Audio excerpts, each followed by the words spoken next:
Hello friends, good morning.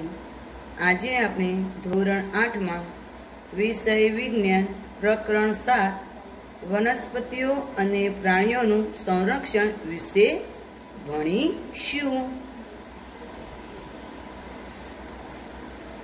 તો વિદ્યાર્થી મિત્રો, આપણે લાસ્ટ લેક્ચરમાં વન નાબૂદીના અને તેના કારણો, વન નાબૂદી અને તેના કારણોમાં કે વન નાબૂદીમાં વનમાં આપણે જમીનનો ઉપયોગ, વનોને કાપતા ગયા છીએ, વૃક્ષોની કાપણી કરી છે અને જમીનનો ઉપયોગ કરતા ગયા છીએ। ખેતીવાડી માટે, ઘર તથા કારખાનાઓ બનાવવા માટે, લાકડા માટે, બળતણ માટે આપણે વનની જમીનને ઉપયોગ કરી લીધો છે। એ સિવાય કુદરતી રીતે પણ વન નાબૂદી થાય છે, જેમ કે દાવાના ભયંકર દુષ્કાળના લીધે પણ આપણને વન નાબૂદીના કારણો જોવા મળે છે। એ સિવાય આપણે બીજું જોઈએ તો વન નાબૂદીના પરિણામો, કે એના પરિણામો શું આવે છે। તો વૃક્ષો ઓછા થતા જાય છે, વાતાવરણમાં કાર્બન ડાયોક્સાઇડનું પ્રમાણ વધે, વૃક્ષો પ્રકાશ સંશ્લેષણની ક્રિયા માટે કાર્બન ડાયોક્સાઇડની જરૂર પડે છે। તો જો વૃક્ષો જ ન હોય તો કાર્બન ડાયોક્સાઇડ વૃક્ષો લેવાના નથી, એટલે વાતાવરણમાં ઓક્સિજનની જગ્યાએ કાર્બન ડાયોક્સાઇડનું પ્રમાણ વધેલું હોય છે, જેના કારણે ધરતી પર, જમીન પર ગ્લોબલ વોર્મિંગ પણ થાય છે અને એના કારણે પૃથ્વીના તાપમાનમાં વધારાથી જળચક્રનું સંતુલન ખોરવાઈ જતા દુષ્કાળ પડે છે। પછી અમુક ભૂમિના ગુણધર્મોનું પરિવર્તન પણ મુખ્ય કારણ બને છે। ઘણીવાર આપણને જમીનની અંદર ફળદ્રુપતા ઘટતી જાય છે અને ધીમે ધીમે તે ભૂમિ શું થઈ જાય છે, ભૂમિ રણમાં ફેરવાઈ જાય છે। એટલે કે જમીન ફળદ્રુપ ના હોય, ફળદ્રુપ ન હોય એટલે એમાં કોઈ પાક ઉત્પાદન થાય નહીં, પાક ઉત્પાદન ન થાય એટલે જમીન કેવી બની જાય છે, રણ। એ પછી આપણે જોઈતું વન તેમજ વન્યજીવોનું સંરક્ષણ, જંગલ અને જંગલના પ્રાણીઓ એટલે કે વનસ્પતિ અને પ્રાણીઓને આપણે કેવી રીતે બચાવી શકીએ। તો એના માટે આપણે અભયારણ્ય, વન પ્રાણી અભયારણ્ય, રાષ્ટ્રીય ઉદ્યાન, જૈવાવરણ સુરક્ષિત ક્ષેત્ર વિશે પણ આપણે જોઈ ગયા હતા। ત્યારબાદ જૈવ આરક્ષણ વિસ્તાર, વનસ્પતિ સૃષ્ટિ અને પ્રાણી સૃષ્ટિ વિશે આપણે કાલે ભણી ગયા હતા। હવે આપણે જોઈશું સ્થાનિક જાતિઓ। તો સ્થાનિક જાતિઓ કેવી હોય સ્થાનિક જાતિઓ, એટલે કે વનસ્પતિ કે પછી પ્રાણીઓ। તો ત્યાંની સ્થાનિક જાતિ વનસ્પતિ હોય, પ્રાણી હોય કે પછી ત્યાં કોઈ લોકો રહેતા હોય તે। તો બાળકો ઝડપથી શાંતિપૂર્વક ગાઢ જંગલમાં પ્રવેશ્યા। બાળકો એક વિશાળ ખિસકોલી જોઈને આશ્ચર્યચકિત થઈ ગયા। આ ખિસકોલીની પૂંછડી મોટી પીંછાકાર છે। તેઓ તેના વિશે જાણવા ખૂબ જ ઉત્સુક હતા। તો માધવજીએ જણાવ્યું કે તેને વિશાળ ખિસકોલી કહે છે અને તે આ વિસ્તારની સ્થાનિક ખિસકોલી છે। જો આપણને આ ચિત્રમાં બતાવેલી છે, આ ખિસકોલી છે એ વિશાળ ખિસકોલી છે। એની પૂંછડી તમને દેખાતી હશે, મોરના પીંછા જેવી લાંબી છે ને। તો આ ખિસકોલી કેવી છે કે આ વિસ્તારની સ્થાનિક જાતિ છે, કે અહીંયા જ રહેવાવાળી સ્થાનિક જાતિ છે। વનસ્પતિઓ અને પ્રાણીઓની એવી જાતિઓ કે જે કોઈ એક જ ક્ષેત્રમાં વિશિષ્ટ રૂપે જોવા મળે તેને સ્થાનિક જાતિ કહે છે। સ્થાનિક જાતિ કોને કહેવાય કે વનસ્પતિઓ અને પ્રાણીઓની એવી જાતિઓ છે જે કોઈ એક જ ક્ષેત્રમાં વિશિષ્ટ રૂપે જોવા મળે છે, તેને સ્થાનિક જાતિ કહે છે। તે કોઈ અન્ય વિસ્તારમાં પ્રાકૃતિક રૂપે જોવા મળતી નથી, એટલે કે એક જ વિસ્તારમાં જોવા મળતી, બીજા વિસ્તારમાં પ્રાકૃતિક રૂપે જોવા ન મળે। કોઈ વિશિષ્ટ પ્રકારની વનસ્પતિઓ તેમજ પ્રાણીઓ કોઈ વિસ્તાર, રાજ્ય તથા દેશની સ્થાનિક જાતિ હોય છે। જેમ કે સિંહ છે, સિંહ આપણે ક્યાં જોવા મળે છે, ગીરના જંગલમાં। એ સિવાય બીજે ક્યાંય સિંહ જોવા ના મળતા, તો સિંહની સ્થાનિક જાતિ ક્યાં કહેવાય, ગીર। માધવજીએ પંચમઢી જૈવાવરણ આરક્ષિત ક્ષેત્રમાં આવેલા સાલ અને જંગલી આંબા ના ઝાડને બતાવી સ્થાનિક વનસ્પતિઓનું ઉદાહરણ આપ્યું। હવે માધવજીએ પંચમઢી વિસ્તારમાં શું આપ્યું છે, સાલ જોયા છે, સાલના ઝાડ અને જંગલી આંબા। આ તમને દેખાય છે જંગલી આંબો છે। આની એકદમ કેરી નાની નાની જ હોય, આની કેરી મોટી હોય નહીં અને એકદમ એટલી ખાટી હોય છે, બહુ જ એકદમ ખાટી હોય આ કેરી। તો જંગલી ઝાડને બતાવી સ્થાનિક વનસ્પતિનું ઉદાહરણ આપ્યું. હવે બાયસન એટલે કે જંગલી બળદ, ભારતની વિશાળ ખિસકોલી અને ઉડતી ખિસકોલી પણ આ વિસ્તારમાં સ્થાનિક પ્રાણીઓ છે. તો સ્થાનિક પ્રાણીઓ બીજા કયા છે? તો બાયસન એટલે કે જંગલી બળદ, ભારતીય વિશાળ ખિસકોલી અને ઉડતી ખિસકોલી અહીંના સ્થાનિક પ્રાણીઓ છે. પ્રોફેસર અહેમદે જણાવ્યું કે તેમના નિવાસ રહેઠાણનો નાશ થવાથી અને વસ્તી વધારાથી અને ત્યાં નવી જાતિઓને લાવવાથી સ્થાનિક જાતિના કુદરતી નિવાસ અને તેમના અસ્તિત્વ પણ જોખમ થઈ શકે છે. પ્રોફેસર અહેમદ જણાવે છે, કહે છે કે એમના નિવાસ સ્થાનનો નાશ થવા લાગે છે, વસ્તી વધી જાય છે અને ત્યાં બીજી નવી જાતિઓ લાવવામાં આવી છે. તેથી સ્થાનિક જાતિના જે કુદરતી નિવાસ છે અને તેમના અસ્તિત્વને પણ જોખમ થઈ શકે છે. અહીં આપણને વિશાળ ખિસકોલી જોવા મળે છે. હવે જાતિ શું છે? તો એ સજીવોની વસ્તીનો એવો સમૂહ કે જે એકબીજા સાથે આંતર પ્રજનન કરવા માટે સક્ષમ હોય. તેનો અર્થ એ કે એક જ જાતિના સભ્યો અન્ય જાતિઓ સિવાય માત્ર પોતાના જાતિના સભ્યો સાથે જ પ્રજનનક્ષમ સંતતિનું નિર્માણ કરી શકે છે. તો એક જ જાતિના સભ્યો સમાન લક્ષણો ધરાવે છે. પ્રવૃત્તિ 7.6 તમે જે વિસ્તારમાં વસવાટ કરો છો તે વિસ્તારને સ્થાનિક વનસ્પતિઓ અને પ્રાણીઓની જાણકારી મેળવો. હવે આપણે જોઈએ વન્ય પ્રાણી અભયારણ્ય. તો વન્ય પ્રાણી અભયારણ્ય શું છે? તમે કદાચ અંબાજી ગયા હોય તો ત્યાં લખ્યું છે કે પ્રાણી અભયારણ્ય. અહીંયા વાઘ, રીંછ એ બધા પ્રાણીઓ જે આવતા હોય એના નામ લખેલા હોય.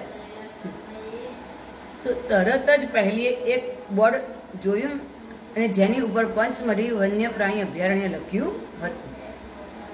પ્રોફેસર અહમદ સમજાવે છે, સામાન્ય રીતે આવા સ્થળોએ પ્રાણીઓને મારી નાખવામાં કે પકડવા કાયદાની દ્રષ્ટિએ સખત રીતે પ્રતિબંધ અને સજાપાત્ર છે. પ્રોફેસર અહમદે એમને જણાવ્યું છે કે આવા સ્થળોએ પ્રાણીઓને મારી નાખવામાં કે પકડવાના કાયદાની દ્રષ્ટિએ સખત રીતે પ્રતિબંધિત અને સજાપાત્ર છે. આરક્ષિત જંગલોની જેમ વન્ય પ્રાણી અભયારણ્ય પણ વન્ય પ્રાણીઓની સંરક્ષણ અને સાનુકૂળ જીવન પરિસ્થિતિ પૂરી પાડે છે. કે આ વન્ય પ્રાણી અભયારણ્ય છે તે વન્ય પ્રાણીઓના સંરક્ષણ અને સાનુકૂળ જીવનની પરિસ્થિતિ પૂરી પાડે. તેઓ એવું પણ કહે છે કે વન્યજીવ અભયારણ્યમાં રહેતા લોકોને કેટલીક પ્રવૃત્તિ જેવી કે પશુધન માટેનો ચારો, ઔષધીય વનસ્પતિ, બળતણ માટેનું લાકડું વગેરેની પરવાનગીઓ છે. હવે કે આ વન્ય અભયારણ્યમાં પ્રાણીઓ અને વનસ્પતિ તો સુરક્ષિત છે, પણ વન્યજીવ એટલે કે જંગલમાં કેટલાક લોકો પણ રહેતા હોય છે. એ લોકો માટે જંગલમાંથી પશુ માટે ચારો, ઔષધિ માટે વનસ્પતિ અને બળતણ માટેનું લાકડું લેવાની પરવાનગીઓ છે, એટલે કે મંજૂરી હોય છે. તો કેટલાક મહત્વપૂર્ણ સંકટમાં મુકાયેલા જંગલી પ્રાણીઓ જેવા કે કાળું હરણ, શ્વેત આંખોવાળું હરણ, હાથી, સોનેરી બિલાડી, ગુલાબી શીર્ષવાળું બતક, ઘડિયાળ, કાદવમાં રહેતું મગર, અજગર, ગેંડા વગેરે આપણા વન્ય પ્રાણીઓ અભયારણ્યમાં સુરક્ષિત તેમજ સંરક્ષિત છે. તો ભારતીય અભયારણ્યમાં આગવા વિસ્તારો, મોટા સપાટ જંગલો, પહાડી જંગલો તથા મોટી નદીઓના મુક્ત ત્રિકોણને પ્રદેશની ઝાડીવાળી જમીન અથવા ઝાડીઓ છે.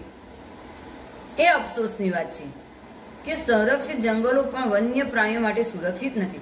હવે એક અફસોસની વાત છે કે અત્યારે આપણે પ્રાણીઓ માટે સંરક્ષિત જંગલો બનાવે છે, એ પણ પ્રાણીઓ માટે સુરક્ષિત નથી. ક્યાં સુરક્ષિત નથી? કારણ કે તેની આસપાસના ક્ષેત્રમાં રહેવાવાળા લોકો તેનો અતિ ઉપયોગ કરીને નષ્ટ કરી નાખશે. કેમ નથી સુરક્ષિત? કે તેની આજુબાજુ આ જંગલની આસપાસ રહેવાવાળા જે લોકો છે એનો અતિ ઉપયોગ કરે છે અને જંગલને નષ્ટ કરે છે.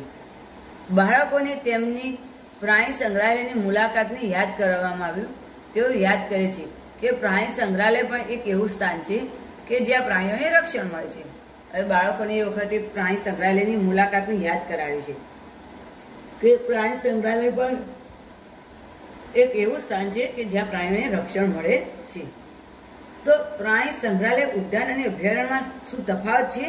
હા, તો એ માટે આપણે જોઈએ 7.7 નજીકના પ્રાણી સંગ્રહાલયની મુલાકાત લો અને ત્યાંના પ્રાણીઓ કઈ પરિસ્થિતિમાં રાખવામાં આવે છે તે નોંધો.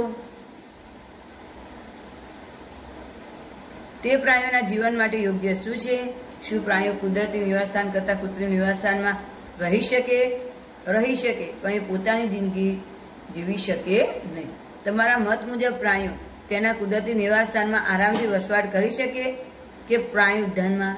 તો મારા મત મુજબ આ પ્રાણીઓ કુદરતી નિવાસસ્થાનમાં આરામ કરી શકે છે. હવે આપણે જોઈએ રાષ્ટ્રીય ઉદ્યાન.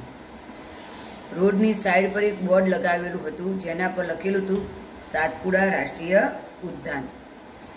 બાળકો હવે ત્યાં જવા ઉત્સુક હતા. માધવજીએ તેમને જણાવ્યું કે આ વિશાળ આરક્ષિત ક્ષેત્ર છે તથા પર્યાવરણના સંપૂર્ણ નિવાસતંત્રનું સંરક્ષણ કરવા માટે પર્યાપ્ત છે. માધવજી બાળકોને તો સાતપુડા રાષ્ટ્રીય ઉદ્યાનમાં જવા માટે ખૂબ ખુશ થઈ ગયા. માધવજીએ તેમને જણાવ્યું કે આ વિશાળ આરક્ષિત ક્ષેત્ર છે, પર્યાવરણનું સંપૂર્ણ નિવાસતંત્ર સંરક્ષણ કરવા માટે પર્યાપ્ત છે. તો એને શું કહીએ છીએ? રાષ્ટ્રીય ઉદ્યાન. તે વનસ્પતિની જાત, પ્રાણીજાત, ભૂમિ વિસ્તાર અને ઐતિહાસિક વસ્તુઓનું સંરક્ષણ કરે છે. તો સાતપુડા રાષ્ટ્રીય ઉદ્યાન ભારતનું પ્રથમ આરક્ષિત જંગલ છે. સાતપુડા રાષ્ટ્રીય ઉદ્યાન કેવું છે? ભારતનું પ્રથમ આરક્ષિત જંગલ. આ જંગલમાં ઉચ્ચ પ્રકારના શાક જોવા મળે છે. ભારતમાં 100 થી પણ વધારે રાષ્ટ્રીય ઉદ્યાન આવેલા છે. ભારતમાં કેટલા ઉદ્યાન આવેલા છે? 100 થી પણ વધારે રાષ્ટ્રીય ઉદ્યાન આવેલા છે. સાતપુડા રાષ્ટ્રીય ઉદ્યાનમાં ખડકોના આશ્રય પર આવેલ છે. તે આ જંગલોમાં મનુષ્યની ગતિવિધિઓની ઐતિહાસિક સાબિતી છે. તે આપણને આદિમાનવના જીવન વિશે ખ્યાલ આપે છે. પથ્થરોની આ ગુફાઓમાં ચિત્રકામ પણ જોવા મળે છે. પંચમઢી જૈવાવરણ સુરક્ષિત વિસ્તારમાં 55 ગુફાઓની ઓળખ થઈ ચૂકી છે. આ કલાકૃતિઓમાં પ્રાણીઓ તેમજ મનુષ્ય લડતા, શિકાર કરતા, નૃત્ય તેમજ વાદ્ય યંત્રો વગાડતા દર્શાવવામાં આવ્યા છે. અને આજે પણ અનેક આદિવાસીઓ જંગલમાં રહે છે. હવે બાળકો જેવા આગળ વધ્યા તેઓને એક બોર્ડ જોવા મળ્યું જેના પર લખેલું હતું સાતપુડા વાઘ આરક્ષિત વિસ્તાર. માધવજી જણાવે છે કે આપણી સરકારે વાઘના સંરક્ષણ માટે પ્રોજેક્ટ ટાઈગર અમલમાં મૂક્યો છે. આ પ્રોજેક્ટનો ઉદ્દેશ આપણા દેશમાં વાઘના જીવન અને વાઘની વસ્તીને જાળવવાનો છે. હવે થોડુંક આગળ વધ્યા એટલે સાતપુડામાં વાઘ આરક્ષિત વિસ્તાર લખેલું હતું. ત્યારે માધવજી અમને સમજાવે છે કે આપણા દેશની સરકારે વાઘના સંરક્ષણ માટે એટલે કે વાઘને બચાવવા માટે પ્રોજેક્ટ ટાઈગર અમલમાં મૂક્યો છે. અને પ્રોજેક્ટના ટાઈગરના ઉદ્દેશથી આપણા દેશમાં વાઘના જીવન અને વસ્તીને જાળવી રાખવાનો છે. તો પૂછો કે શું આ જંગલમાં હજુ પણ વાઘ જોવા મળે છે? મને આશા છે કે હું પણ એ વાઘ જોઈ શકીશ. વાઘ આપણને આકૃતિમાં વાઘ આપેલો છે 7.4માં. એ એવી જાતિઓમાંથી એક છે કે જે ધીરે ધીરે જંગલમાંથી નાશ પામી રહી છે. વાઘ એવો છે કે ધીમે ધીમે જંગલમાંથી નાશ પામી રહ્યો છે. પરંતુ સાતપુડા આરક્ષિત ક્ષેત્રમાં વાઘની સંખ્યામાં વધારો થઈ રહ્યો છે. એટલે કે સંરક્ષણનું આગવું ઉદાહરણ છે. કોઈક સમય સિંહ, હાથી અને જંગલી ભેંસ તથા સાબર પણ સાતપુડા રાષ્ટ્રીય ઉદ્યાનમાં જોવા મળતા હતા. એવા પ્રાણીઓ કે જેની સંખ્યા એક નિર્ધારિત સીમાથી ઓછી થઈ જાય છે અને લુપ્ત થઈ જાય છે તેવા પ્રાણીઓને નાશપ્રાય જાતિ કહે છે. બુઝોએ ડાયનાસોરના વિષયમાં યાદ દેવડાવ્યું કે જે લાખો વર્ષો પહેલા લુપ્ત થઈ ગયા હતા. હવે વાઘ એક એવી જાતિ છે કે ધીરે ધીરે તે નાશ પામવા લાગી છે. એ સિવાય સિંહ, હાથી, જંગલી ભેંસ જેવા પ્રાણીઓ છે એ પણ શું થાય છે? સાતપુડાના જંગલમાં જોવા મળે છે. પણ એવા પ્રાણીઓ કે જેની સંખ્યા એક નિર્ધારિત સીમાથી ઓછી થઈ જાય છે અને નિર્ધારિત સીમાથી ઓછી થઈ જાય છે એટલે એને લુપ્ત થઈ શકે છે અને એને આપણે નાશપ્રાય જાતિ તરીકે ઓળખીએ છીએ. ડાયનાસોરની વિષયમાં યાદ દેવડાવ્યું કે લાખો વર્ષો પહેલા ડાયનાસોર શું થઈ ગયા હતા? લુપ્ત થઈ ગયેલા છે. અહીં આપણને સાબર આપ્યું છે. તો કેટલાક સજીવોના કુદરતી નિવાસમાં ખલેલ ઊભી થવાથી તેનું અસ્તિત્વ માટે ખતરો ઊભો થાય છે. હવે કેટલાક સજીવો એવા છે એના જે નિવાસ સ્થાન હોય ત્યાં ખલેલ ઊભી થાય એટલે તેમને વારંવાર ડિસ્ટર્બ થતું હોય તો ત્યાં શું થાય છે? અસ્તિત્વમાં ખતરો આવી જાય, ખતરો ઊભો થઈ જાય છે. પ્રોફેસર અહમદે તેમને કહે છે કે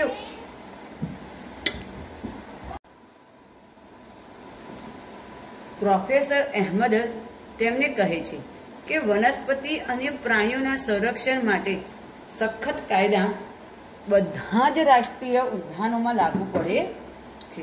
પ્રોફેસર અહેમદે એમને શું સમજાય કે વનસ્પતિ અને પ્રાણીઓના રક્ષણ માટેના જેટલા પણ કાયદા છે, જે સખત કાયદા કર્યા છે, એ જેટલા પણ રાષ્ટ્રીય ઉદ્યાન છે એ બધાને લાગુ પડે છે. અહીં માનવ પ્રવૃત્તિઓ જેવી કે પ્રાણીઓને પકડવા કે શિકાર કરવા તેમજ પશુઓને ચારો, બળતણનું લાકડું તથા ઔષધીય વનસ્પતિ એકઠા કરવાની પરવાનગી નથી. કે તમે આ રાષ્ટ્રીય ઉદ્યાનમાં પ્રાણીઓને પકડી ના શકો, તેમનો શિકાર ન કરી શકો, પશુઓ માટે ચારો ના લઈ શકો, બળતણ માટેનું લાકડું ના લઈ શકો તથા ઔષધિ માટે જે વનસ્પતિ તમે એકઠી કરો છો એ પણ તમે કરવા માટે તમને પરવાનગી મળતી નથી. તો પહેલી શું કે છે? શું માત્ર મોટા પ્રાણીઓ જ લુપ્ત થવાનો ખતરો છે કે શું મોટા પ્રાણીઓ જ લુપ્ત થતા હશે?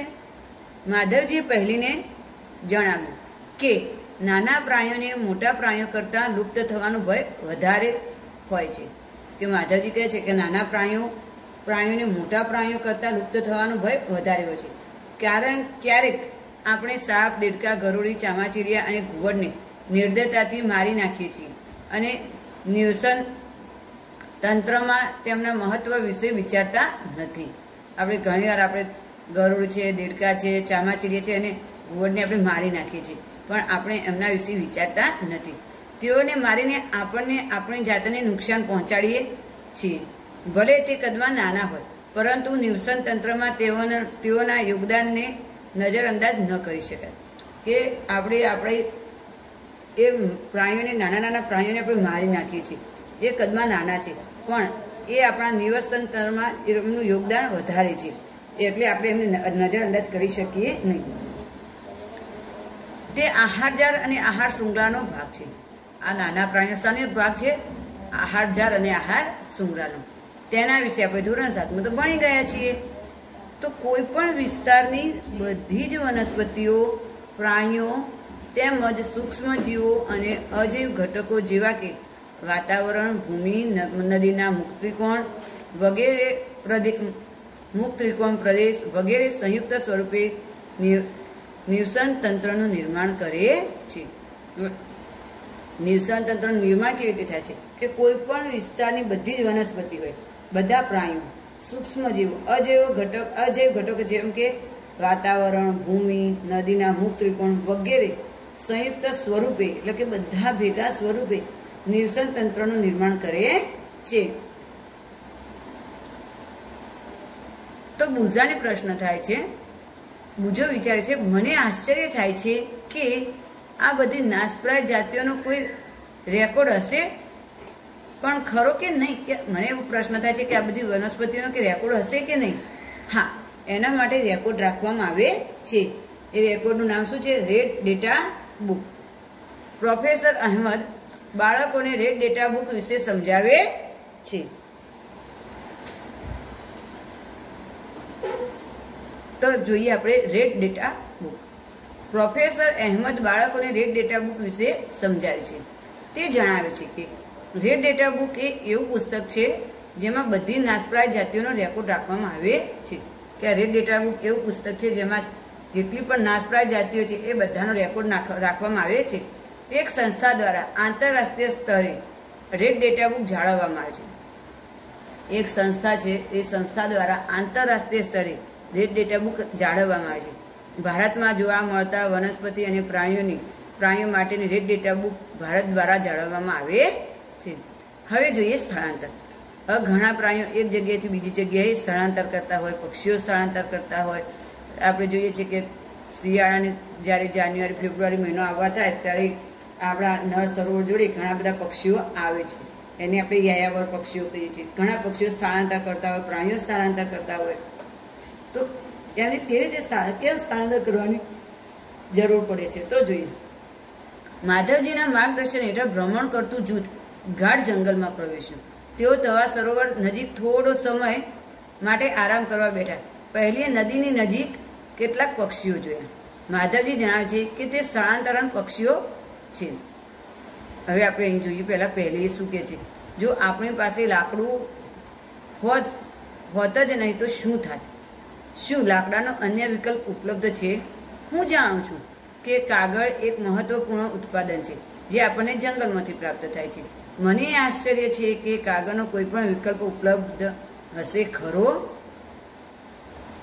અને માધવજી લોકો શું માર્ગદર્શન આપે છે કે આ બધા તવા સરોવર નજીક પહોંચે છે, ત્યાં આરામ કરે છે. પહેલી નદીની નજીક કેટલાક પક્ષીઓ છે. તો માધવજી જણાવે છે કે આ સ્થળાંતર પક્ષીઓ છે. તો તે પક્ષી દુનિયાના અન્ય વિસ્તારમાંથી ઉડીને અહીં આવે છે. સ્થળાંતર પક્ષી એટલે કે દુનિયાના કે કોઈ અન્ય વિસ્તારમાંથી ઉડીને આવે એ પક્ષીઓને આપણે સ્થળાંતર પક્ષીઓ કહીએ છીએ.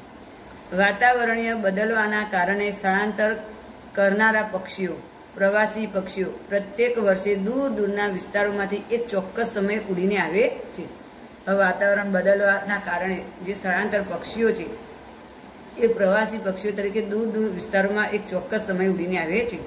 અહીં ઈંડા મૂકવા આવે છે, કારણ કે અતિશય ઠંડી હોવાને લીધે તેમના મૂળ નિવાસ સ્થાન એ સમય રહેવા માટે યોગ્ય હોતા નથી.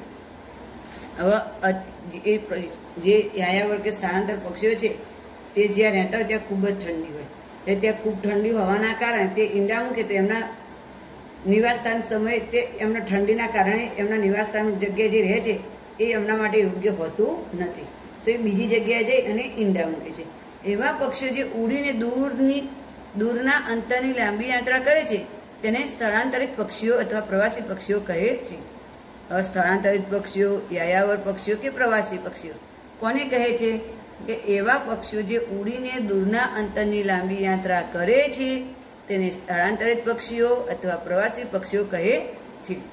જેમ કે પહેલીએ તેના વિશે ધોરણ 7માં પણ અભ્યાસ કરેલ હતો. હવે આપણે જોઈએ કાગળનું રિસાયકલિંગ, કે કાગળનું રિસાયકલિંગ કેવી રીતે થાય છે. તો તમે જાણતા હશો કે આપણો ભણવાનું 1 વર્ષ પતી જાય એટલે આપણે 2 વર્ષના ચોપડા જે હોય એ બધા આપણે શું કરીએ છીએ? પસ્તીમાં આપી દઈએ છીએ.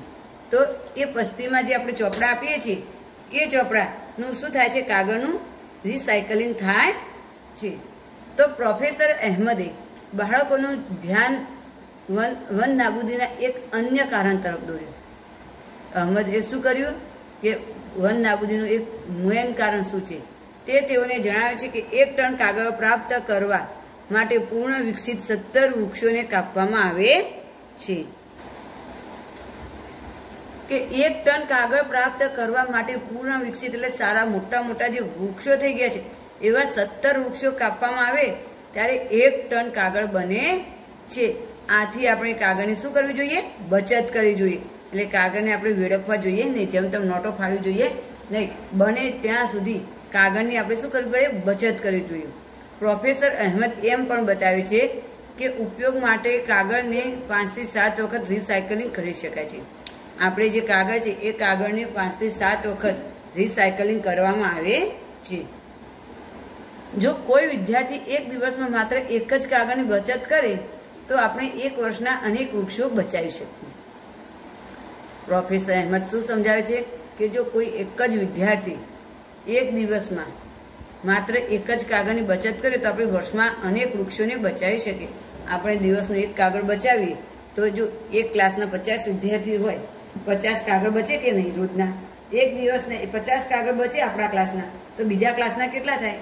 એમ કરતા કરતા જે આપણા વિદ્યાર્થીઓ છે એ વિદ્યાર્થીઓ જો એટલા કાગળ બચાવે, ધારો કે 1,00,000 વિદ્યાર્થીઓ 1,00,000 કાગળ દિવસના બચે તો કેટલો બધો કાગળનો બચાવ થઈ ગયો કહેવાય. તો આપણે કાગળનો બચાવ કરવો જોઈએ. તેનો પુનઃ ઉપયોગ તેમજ રિસાયકલ કરવું જોઈએ. કાગળનો ફરીથી ઉપયોગ કરી શકાય, રિસાયકલિંગ કરી શકાય તેમ કરવું જોઈએ. તેની મદદથી આપણે માત્ર વૃક્ષોને જ બચાવીશું એવું નથી, પરંતુ કાગળ ઉત્પાદનના ઉપયોગમાં લેવાતા પાણી તેમજ ઉર્જાની પણ બચત કરી શકીશું.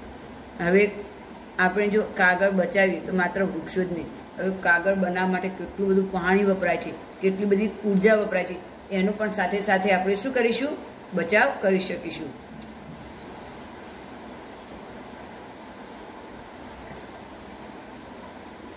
તેની સાથે સાથે કાગળ ઉત્પાદનના ઉપયોગમાં લેવાતા હાનિકારક રસાયણોનો પણ ઘટાડો થાય છે. જો આપણે દિવસને એક કાગળ બચાવીએ તો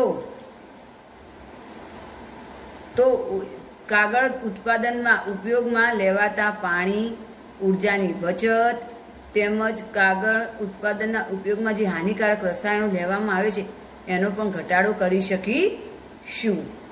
હવે પુનઃવનીકરણ. પ્રોફેસર અહેમદનો સુઝાવ છે કે વન નાબૂદીનો જવાબ પુનઃવનીકરણ છે. પુનઃવનીકરણનો ઉદ્દેશ કાપવામાં આવેલા વૃક્ષોની ઘટ પૂરી કરવા, નવા વૃક્ષોની રોપણી કરવાનો છે. રોપવામાં આવેલ વૃક્ષ સામાન્યતઃ એ જ જાતિના હોય છે જે તે જંગલમાં જોવા મળે છે. આપણે ઓછામાં ઓછા એટલા જ તો વૃક્ષો ઉછેરવા જોઈએ જેટલા આપણે કાપીએ છીએ. તો વૃક્ષો કાપીએ છીએ કુદરતી રીતે પણ પુનઃવનીકરણ થઈ શકે છે. જો આપણે તે વિસ્તારને ખલેલ પહોંચાડ્યા વગર રહેવા દઈએ તો તે સ્વયં પુનઃ પ્રસ્થાપિત થઈ જાય છે. પ્રોફેસર અહેમદનો સુઝાવ એ છે કે વન નાબૂદીનો જવાબ પુનઃવનીકરણ છે. જો પુનઃવનીકરણનો ઉદ્દેશ આપવામાં આવે તો વૃક્ષોની ઘટ પૂરી કરી શકે, નવા વૃક્ષો ઉગાડી શકે. રોપવામાં જે નવા વૃક્ષો રોપવામાં આવે છે તે એક જ જાતિના હોય છે જે તે જંગલમાં જોવા મળે છે. જો ઓછામાં ઓછા એટલા વૃક્ષો ઉછેરવામાં આવે જેટલા વૃક્ષો આપણે કાપીએ છીએ તો કુદરતી રીતે પુનઃવનીકરણ થઈ શકે છે. પણ આપણે એ વિસ્તારને કોઈ પણ ખલેલ એટલે કે કોઈ પણ નુકસાન પહોંચાડ્યા વગર રહેવા દેવો જોઈએ, તો જ તે જાતે સ્વયં પુનઃ પ્રસ્થાપિત થઈ જાય છે. કુદરતી વનીકરણમાં માનવની કોઈ ભૂમિકા નથી. કુદરતી વનીકરણમાં માનવની કોઈ ભૂમિકા નથી. એટલે કુદરતી વરણ જાતે જાતે વનસ્પતિ ઉગતા હોય એમાં આપણો કોઈ ફાળો નથી. આપણે આપણા જંગલોને અત્યાર સુધી ઘણું નુકસાન કરી ચૂક્યા છે. જો આપણે આવનારી પેઢી માટે હરિયાળી સંપત્તિ બનાવી રાખવી હશે તો વધારેમાં વધારે વૃક્ષારોપણ જ એકમાત્ર વિકલ્પ છે. હવે જો આપણે અત્યાર સુધી તો ઘણું જંગલોનું નુકસાન કરી ચૂક્યા છે, પણ આપણી નવી જે આવનારી પેઢી છે એ પેઢીને જો હરિયાળી સંપત્તિ આપવી હશે તો આપણે વધારેમાં વધારે વૃક્ષો વાવવા પડશે. એ સિવાય આપણા પાસે કોઈ બીજો વિકલ્પ છે નહીં. પ્રોફેસર અહેમદે તેઓને બતાવ્યું કે ભારતમાં વન સંરક્ષણ અધિનિયમ છે. આ અધિનિયમનો હેતુ પ્રાકૃતિક વનોની જાળવણી અને સંરક્ષણ કરવાનો છે. સાથે સાથે એવો ઉપાય પણ કરવાનો છે જેનાથી જંગલોમાં અને તેની નજીક રહેવાવાળા લોકોની આધારભૂત જરૂરિયાતોની પૂર્તતા થઈ શકે. હવે પ્રોફેસર અહેમદ તેઓને એ પણ સમજાયું કે ભારત સંરક્ષણ અધિનિયમ છે. આ અધિનિયમનો હેતુ પ્રાકૃતિક વનોની એટલે કે જે આપણા કુદરતી જંગલો છે એની જાળવણી કરવાનો, એને બચાવવાનો છે. અને સાથે સાથે આ જંગલોને અને તેની નજીક રહેવાવાળા લોકોની આધારભૂત જરૂરિયાતો પણ પૂરી કરવાની છે. થોડો સમય આરામ કર્યા પછી માધવજી બાળકોને પાછા ફરવાનું કહ્યું, કારણ કે સૂર્યાસ્ત પછી જંગલમાં રોકાવું યોગ્ય નથી. પાછા આવ્યા પછી પ્રોફેસર અહેમદે તેમજ બાળકોએ આ ઉલ્લાસપૂર્વક અનુભવ બદલ માધવજીનો આભાર વ્યક્ત કર્યો. હવે થોડો સમય આરામ કર્યો પછી માધવજીએ બાળકોને પાછા ફરવાનું કહ્યું, કારણ કે સૂર્યાસ્ત થવાનો સમય થાય એટલે જંગલમાં રોકાવું યોગ્ય નથી. કેમ યોગ્ય નથી? કેમ કે જંગલી પ્રાણીઓ શું કરે છે? સૂર્યાસ્ત પછી એ જ્યાં સંતાઈ ગયા હોય છે એ બહાર આવે છે, એટલે આપણે જંગલમાં રોકાવું જોઈએ નહીં. અને પાછા આવ્યા પછી પ્રોફેસર અહેમદ તેમજ બાળકોએ આનંદનો અનુભવ બદલ એમને જે ઉલ્લાસ મળ્યો, એમને જે આનંદ મળ્યો એના બદલ માધવજીનો ખૂબ ખૂબ આભાર વ્યક્ત કરે છે. આમ આપણો આ પાઠ અહીં પૂર્ણ થાય છે, જેનો સ્વાધ્યાય તમારે લખી તૈયાર કરવાનો રહેશે.